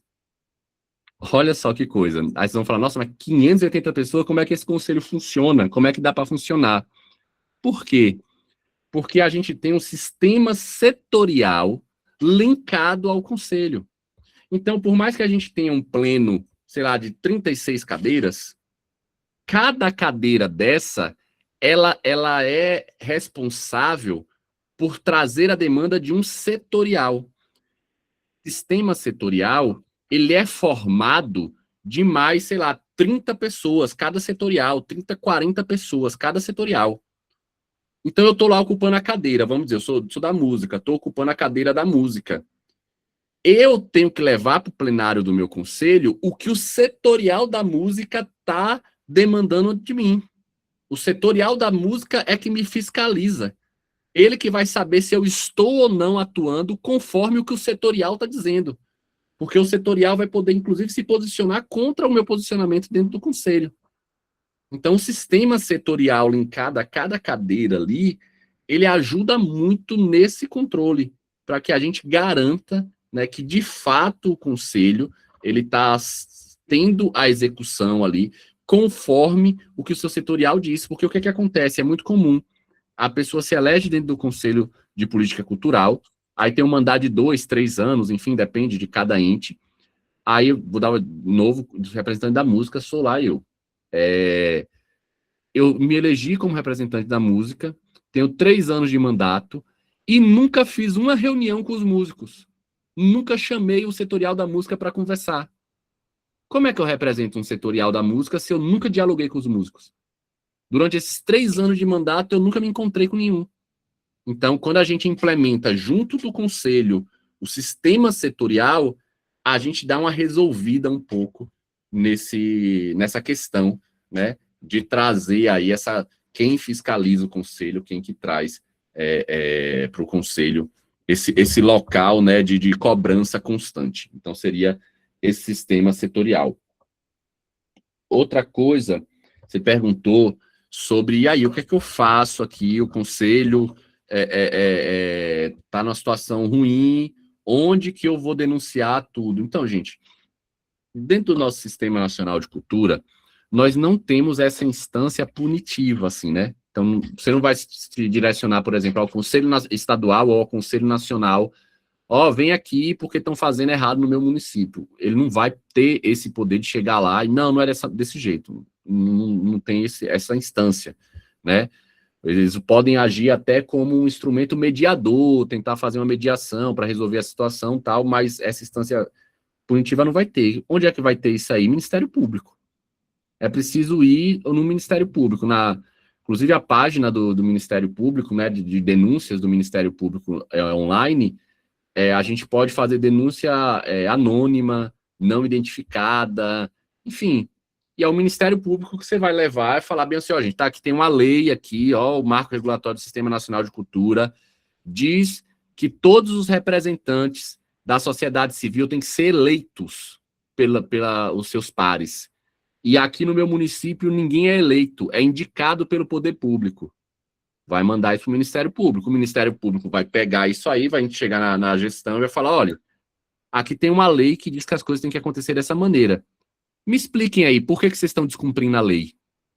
O município não vai conseguir se explicar, o Ministério Público vai falar, pronto, a partir de agora, com pena aí de uma multa, não sei o quê, com pena de não sei o quê, vocês têm que cumprir essa lei e me provar que estão cumprindo essa lei. Aí pronto. É assim que a gente faz essa pressão aí para isso. E aí é lógico, gente, nunca esqueçam, poder de mobilização social. Se organizem, como a gente falou, começa devagarzinho, encontrando uma pessoa, outra, vai aumentando. É isso, vamos se organizando, vendo quem é que está nessa batalha, na luta. E essa organização, ela pode ser uma organização tanto social, assim, no ponto de vista exclusivamente da sociedade, setorial, me organizar com outra pessoa do meu setorial, com um músico, não sei o quê, e pode ser também partidária, assim, às vezes a gente vê um partido, esse partido aqui, ele está defendendo uma bandeira, vou me filiar, vou entrar, é a gente se organizando, se linkando, que a gente vai conseguindo ali ganhar força e defendendo pontos que são importantes ali para o desenvolvimento cultural do nosso local. Beleza? Deixa eu ver aqui, acho que ficou uma pergunta do chat ainda aqui, tá bom? Espera aí, vamos lá. No chat agora ficou, a indústria cultural contribui... Antes de eu ir para o chat, gente, deixa eu lembrar, democracia, tá? A palavra-chave da nossa lista de presença. Assinem a lista, não deixem de assinar essa lista, ok? Todo mundo assinando. Então, vamos lá, a pergunta. A indústria cultural contribui para a democratização da cultura ou para sua padronização? Porque vejo que é uma padronização dos elementos culturais. Tá. Eu acho que, assim, a indústria de massa, né? Quando a gente viu lá os aspectos da cultura. Então, a cultura erudita, a cultura popular, a cultura de massa. Quando a gente vai para a cultura de massa, aí, de fato, é feito uma padronização geral, tudo é isso aqui, é o mesmo formato, os filmes têm o mesmo roteiro, as músicas têm o mesmo, sabe, a mesma construção, os livros, enfim. Quando a gente vai para a cultura de massa, de fato, isso é transformado num produto e é direcionado à massa, né? Mas a gente também tem aí dentro da nossa vamos, né, da indústria cultural, aí a gente tem toda a nossa economia criativa, economia solidária, enfim, a gente tem uma série de produtoras que não são de massa, ou também de produtos aí que são independentes, né? Pessoas que estão produzindo coisas aí de forma independente. Então, e dentro desse cenário independente, a gente tem coisas bem, a gente chama até de experimental, né? Que foge esse comum, a gente vai ter muita diversidade aí na prática cultural. O filme mesmo, gente, pô, a gente produz filme, muito filme, sabe? Hoje, que é depois da Lei Paulo Gustavo, eu não tenho esse dado, mas eu lembro, fazia parte da coordenação de um cineclube, isso há 10 anos atrás, até mais um pouco, uns 15 anos atrás, sei lá. E naquela época, o Brasil produzia mais de 300 filmes por ano. Mais de 300 filmes por ano. Isso eu estou botando só filme que estava registrado na Ancine. Fora ainda os outros que nem deveriam ser ali. Então, só ali na Ancine a gente tinha mais de 300 filmes por ano. De forma independente e tal. A Lei Paulo Gustavo deve ter dado um boom nisso aí. A gente deve ter ido lá, sei lá, para seus 2.000, 3.000 filmes aí por ano, sabe, que fez. Então, é muita produção cultural. Então, às vezes é porque a gente acaba não conseguindo ter esse acesso, assim, né, mas tem muita coisa. Outra questão que veio no chat, a minha dúvida, só para compreender melhor as comissões intergestoras, além da comunicação entre federal, estadual e municipal, seriam também responsáveis pela comunicação durante as transições de governo?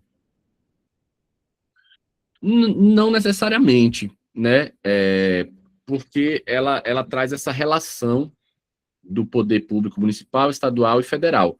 É lógico que, como não troca junto, apesar que a gente vai começar a ter, né, eleição junto, né?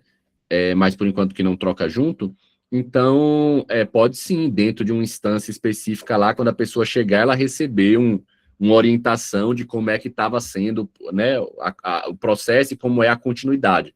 Pode ser. Mas esse processo de transição de governo compete ao ente local, né? Então, a gente tem ali a pasta da cultura e mudou o governo, a pasta da cultura ali daquele ente é responsável por fazer a transição para o governo que está vindo, né?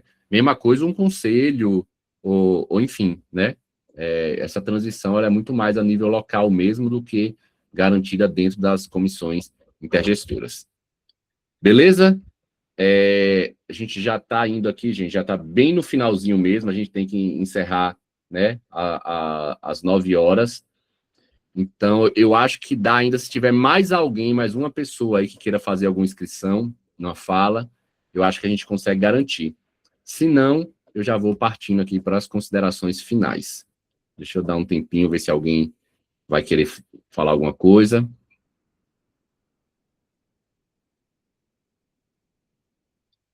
Não? Então, beleza. Pessoal, obrigado, tá? Presença. A gente, olha, teve uma pessoa aqui, ó. Daniel Pantera.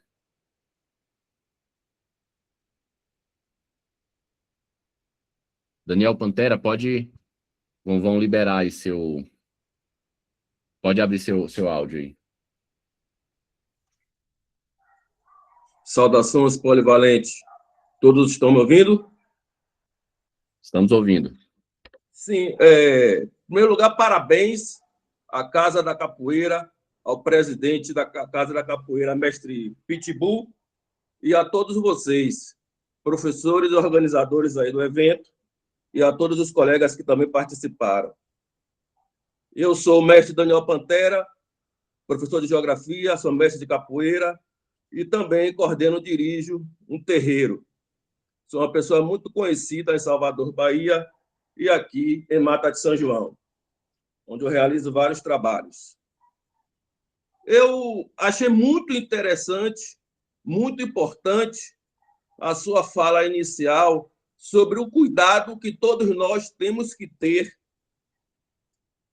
em combater as culturas nocivas. As culturas nocivas, elas realmente estão em nossa sociedade, estão no terceiro setor, por questões de contaminações dessas polarizações políticas que hoje nós estamos vivendo. E por essas questões, nós às vezes encontramos divergências, conflitos, tensões, mazelas dentro das nossas comunidades, dentro assim dos lugares os quais nós trabalhamos, dentro assim das atividades que nós executamos. Isso porque nós temos pessoas que não deveriam estar com a contaminação da polarização política e de outras mazelas e termina estando. Eu falo assim, querendo, digamos assim, camuflar, mas eu vou logo deixar claro aqui o que é que eu percebo que está ainda acontecendo em nossa sociedade, em pleno século XXI, do ano de 2026. É a questão do darwinismo social. É a questão do nazifascismo, aonde muitas das vezes nós encontramos pessoas que não deveriam estar com determinados tipos de contaminações e práticas eugenistas, darwinistas, e elas às vezes se encontram no terceiro setor, se encontram também na cultura, como em diversos outros lugares, como na educação, na segurança, na saúde, enfim, em diversos setores da sociedade. Mas, indo direto ao nosso assunto, a questão que nós estamos aqui a discutir, que é a questão cultural, nós encontramos pessoas assim. E isso trava o processo de desenvolvimento, de sustentação de uma sociedade melhor, mais justa e igualitária, né? De um desenvolvimento de equidade social. Isso trava, isso complica as coisas, isso torna as coisas estressantes e perigosas. Então, eu queria assim que todos nós passássemos mais a estar atentos e a realmente a combater mesmo, e com os instrumentos legais, como foi, né, foi bem colocado aí a questão do Ministério Público. Nós precisamos do Ministério Público ser vigilante e ser realmente atuante nas cidades, nos estados, no Brasil de uma forma geral, e estar policiando esse darwinismo social que tem crescido, policiando, controlando e combatendo esse nazifascismo que tem crescido e que muitas das vezes tem como alvo a cultura, os agentes culturais, as pessoas. Eu gostei muito também quando você botou como uma das soluções que hoje nós estamos tendo aí para poder amenizar o problema dos editais, a questão do patrimônio vivo. A questão do patrimônio vivo e de realmente nós termos uma cultura democrática, uma democratização da cultura, nós termos acesso à cultura, acesso aos bens culturais, acesso a uma polivalente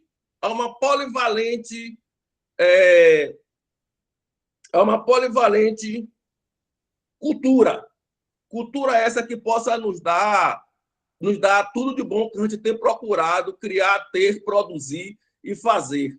Então, é isso aí que fica a minha colocação. Eu sou o mestre de uma associação de capoeira, a ACKB, Associação de Capoeira Quilombo da Bahia, e sou um dos dirigentes do terreiro Mirindê, né? E preciso que todos tenham, assim, atenção a essas questões, a combaterem o darwinismo social e a combater esse nazifascismo que se encontram em vários setores de nossa sociedade, porque isso está prejudicando a todos nós e está sendo muito perigoso. Obrigado. Obrigado, mestre. Tem aqui mais uma pessoa, Paraguai. Paraguai, como a gente já está bem no finalzinho, a gente já está encerrando, eu vou te pedir só para ser bem sucinto, tá bom? Para a gente não alongar. Beleza? Combinado? Valeu, garoto. Boa noite, paz e bem, saudações ancestrais para todos. Na verdade, era só para perguntar. Eu vi que estava finalizando, até coloquei a pergunta no chat, Shaolin. Parabéns aí mais uma vez. Você, como sempre, bem direcionador de como a gente deve buscar os nossos direitos de política pública. Parabéns mais uma vez a você e a toda a equipe que organizou essa live, essa capacitação. E aí, a pergunta é essa aí mesmo, se vocês vão poder disponibilizar o link dessa gravação para a gente, dessa aula, porque é bom a gente sempre estar revisando quando tiver no tempo ocioso, ter alguma coisa para fazer, vamos escutar a capacitação de saber como a gente pode buscar os nossos direitos da cultura, principalmente cultura e identidade, e a identidade precisa ser preservada o tempo todo. Gratidão aí pela aula, foi muito bom. Valeu, Paraguai. Sim, tá, a aula vai ser postada, gente, no YouTube, então todo mundo vai ter acesso, vocês vão ter o link lá também no Google Classroom, né, que é a sala de aula, não gosto desses termos em inglês não, é na nossa sala de aula lá do Google, tá, mas é isso mesmo, é Classroom lá que chama. Então, vai ser postado, beleza? Teve também uma pessoa que falou sobre uma dificuldade na lista, assim, ó, você vai... Tem a mensagenzinha da lista, tá? Onde está aí a palavra democracia. Aí tem um link, né? Tem lá a Forms, é um link que está em azul. Só clicar nesse link. Quando você clicar, você já vai ser direcionado a um formulário, né? E aí esse formulário, você vai preenchendo os campos, tá? Vai escrever qual é a palavra-chave da aula, é logo a primeira pergunta, nome completo. Toda a pergunta que tem um asteriscozinho vermelho do lado, ela é obrigatória. Se você não responder, não consegue, tá? Então, respondeu todo ali o questionário, só clicar embaixo e enviar. E vai dar certo. Beleza? Então, gente, novamente, obrigado, tá? A presença de todo mundo, ter ficado aqui até agora. A gente teve aí mais de 100 pessoas acompanhando. Eu sei que não é fácil à noite para estar acompanhando. Então, agradeço muito.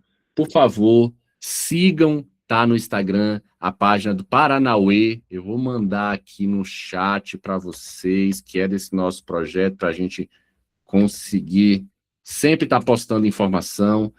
Tem também a página da Casa da Capoeira. Deixa eu botar aqui também, Casa da Capoeira do Pelourinho. Espera aí que tá procurando aqui na internet, gente.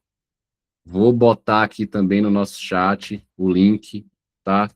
Sigam aí essas páginas, são as nossas páginas, para que vocês possam estar acompanhando sempre as nossas novidades, como é que vai ser a aula, compartilhem com outras pessoas essas páginas, para que a gente possa estar levando também informação, tá? Sou Shaolin Barreto, como eu falei, quem quiser também me acompanhar nas redes sociais, é só desse jeito, tá aparecendo aqui, ó, Shaolin Barreto, eu sempre posto informação lá também sobre cultura, tá?